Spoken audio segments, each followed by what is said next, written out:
Good evening, afternoon, good morning, whatever time you get ready to check this out. You're rocking with Wood. We're on the Pay Me No Mind show, and it's winding down the end of Independence Day weekend. Today I have a special guest with me. I actually have my younger brother on here. We're going to run through a couple of items, sports items. He's another Wood, so he can be B Wood, but it's my brother Brandon Woodson. He's joining us. Say what's up to the people. Hey, how you doing, everybody? Hope you had a good weekend, a good holiday, and thanks for listening. All right, so again, I think you just mentioned, just for so everybody has a little bit of point of reference on what time it is or when this show is being recorded. I think you just said the U.S. women's team was up 4-0 on the Japanese. Yes, right now with 26, that was at 26-minute mark. I don't know if they've increased the lead anymore. Carly Lloyd has done the hat trick, which I think they said is the first time that's happened in a championship. No, it's happened before, but it's the first time in over 10 years that a female's done that. I think it's only happened 3 times for the U.S. team total. So, all right. So a little bit of soccer World Cup action. No action today at Wimbledon, at the championships at Wimbledon. With I know I want to see that Serena and Venus play tomorrow. I'm surprised that Venus has made it this far, but I was also shocked to find out that Venus is only 3 games behind Serena in the head-to-head matchup. I didn't know it was that close. Yeah, that's actually, when I saw that this morning as well, I was kind of caught off guard by that. But, coming into their careers in the beginning, Venus was very dominant, very similar to how Serena has been dominant towards the end. Venus was dominant at the beginning. So, in an update on that score, it's actually 4-1 now, the U.S. over Japan at the 35-minute mark. All right. Yeah, I figured... excuse me. I figured Venus must have put in some work early on in that series before she started kind of deferring to little sis. So anyway, man, we got on the lineup today. We have we're gonna talk a little bit of boxing, and then we'll jump into some NBA free agency, the movement. A lot of things have been settled already, so we'll kind of go down our top 3 to 5 biggest stories or biggest impacts, or who we like moving forward to next year. But first, I want to send a shout out to my new team. You're tuned in to a one-take podcast production. So that's right. Hey man, I was gonna get into it, touch on a couple of boxing things really quick. I still haven't been able to put some eyes on the Broner-Porter showdown, but we don't have to touch on that. But what do you see next for Porter? Actually, I watched the whole entire fight, and it's one of those moments where I think the loser didn't gain anything, and I don't necessarily think the winner gained anything. If you remember years ago, probably about 5 or 6 years ago, when Spinks from St. Louis fought Zab Judah. Corey. And he was dominating Zab Judah the whole fight. Right. But he didn't do anything special. And the most special moment of the fight was when Zab Judah knocked him down with 30 seconds to go. And when they fought in the rematch, he knocked him out in the first or second round in St. Louis. This fight kind of had that feel to me. I didn't think Porter was able to really do anything except out hustle him. He landed a lot more jabs, but he didn't really look like he was the more polished boxer, the faster. He definitely wasn't faster. And then to get knocked down on the first shot of the 12th round and then pretty much survive the next 2 minutes of the 12th round, I don't know that it really helped him moving forward when others have looked better against Broner and dominating him.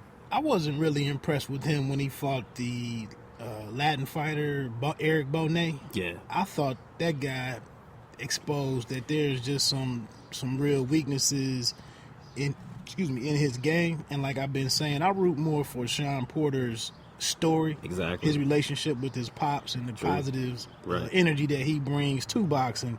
But I do believe that, in my opinion, I think I've seen what I would consider as a ceiling for him. Absolutely. Yep. But, I mean, he's throwing out there that he might challenge Maidana. Would you? I think it'll be an action-packed fight for as long as it lasts. And Maidana's not the greatest boxer.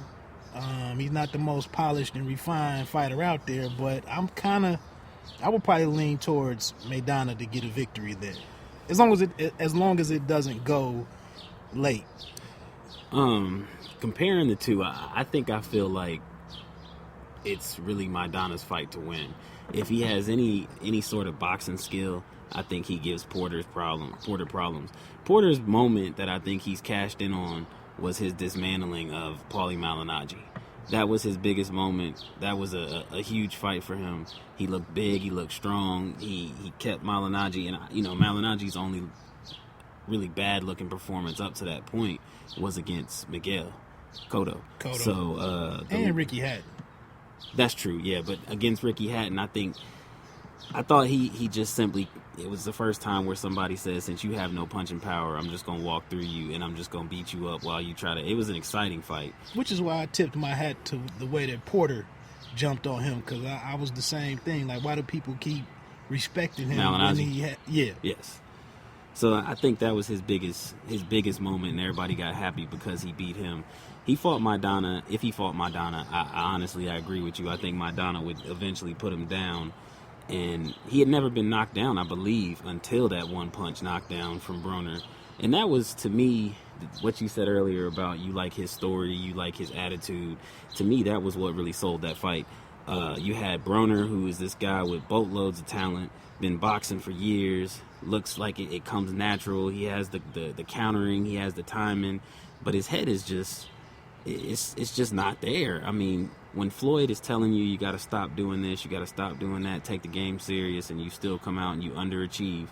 Then you had Porter, who was a running back, I believe, at college. I believe but boxing came to him late, and it's not natural. It's not fluent. It's just he's your old school blood and guts, comes out there and just tries to will his way through. And I thought that was what sold the fight. And I don't really know what happened to Broner, why the first 11 rounds the man didn't sit down and try to engage in anything. But moving forward, I don't know where either guy goes, to be honest with you. I mean, Porter might be able to land this fight. If he looks good, maybe he can take that role of Edison Miranda, Kirkland, some of these. Alan Green before he fell apart. Exactly. Some of these guys that they're dangerous enough where you put a guy in there that you want to see just how good his level is. But if he's a boxer, he doesn't have nothing to worry about. If he's a brawler, you got an exciting fight. Broner, I'm not sure, man. I still look at the guy on paper and I look at what his actual skill set is, and I think he could still be a guy that could dominate a smaller weight class. I don't know if he doesn't want to train, if he has an issue with cutting weight. I just watched the fight with Walters. Walters walks into the fight 2 days later weighing 147. He fights at 125. So I don't know if Broner doesn't have the discipline to have those kind of cuts. I'm not sure, but since he's moved up, he hasn't been remotely close to the guy that was the problem. One thing that I really got wrong was I thought it would have been great for him and Bud Crawford to face up before both of them went up into 140 and 147. But I think at this point, I think Bud Crawford might have walked through him rather easily. It probably wouldn't be worth watching. So we can move on from that.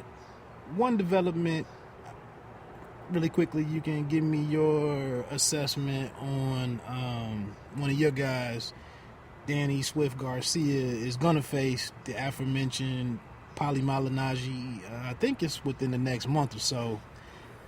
Malignaggi, he hasn't had a fight since the destruction, right? From Porter. No, he hasn't. He was supposed to fight Irish Connor, Dan Connor, I think his name something was. Like that. And he pulled out of that fight, which I thought was a good fight for him to come back in. Dan Connor, I believe that's his name. It's something O'Connor. But I watched his fight as well, and him and Malignaggi are mirror fighter. They both throw about 90 punches around, about 60, 70 of them is jabs. It's nothing you really got to worry about. I think it's a good fight for Garcia because I really honestly think that both from a skill side and a confidence side, he's lost a lot. I mean, Garcia, I really think that I really think he needs a fight where he can come out and have a chance to really impose his will. But having said that, it's a fight that he could lose as well because he hasn't had a knockout in his last 3 or 4 fights, I believe.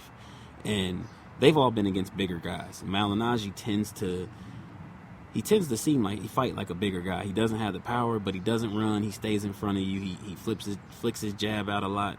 So Garcia gonna have to come out there with some motivation, some drive, and maybe try to reestablish himself as the king at 140. Because as you said, with Crawford coming in the division, I think a lot of people are starting to make that comment that Crawford can jump him, and if they face each other, a lot of people are going to be leaning on Crawford, and I think that he needs to come out and establish himself with this fight.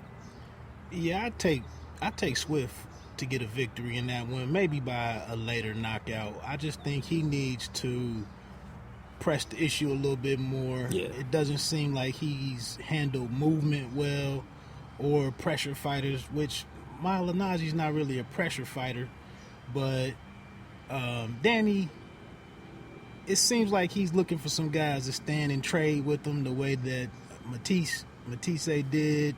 Some guys that are Amir Khan was easy to hit. Judah, yeah. And I just think he needs to sharpen up some things. He might need to start looking at bringing in some outside help besides his father.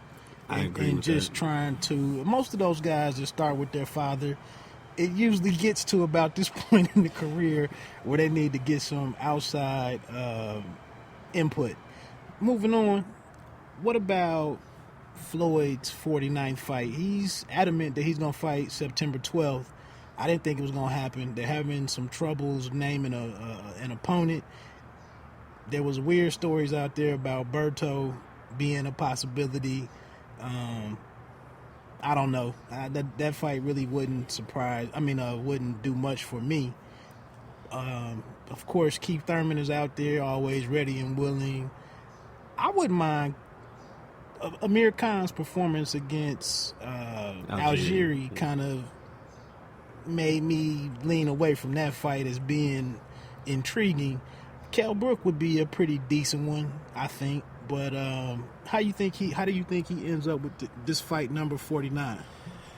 Man, it's very well known my feelings on Floyd, but over the years I've come to respect a few more things about him from a business aspect, and honestly, I don't know that at this moment there is a fight out there that you make that is dangerous if you got one more fight left on the contract.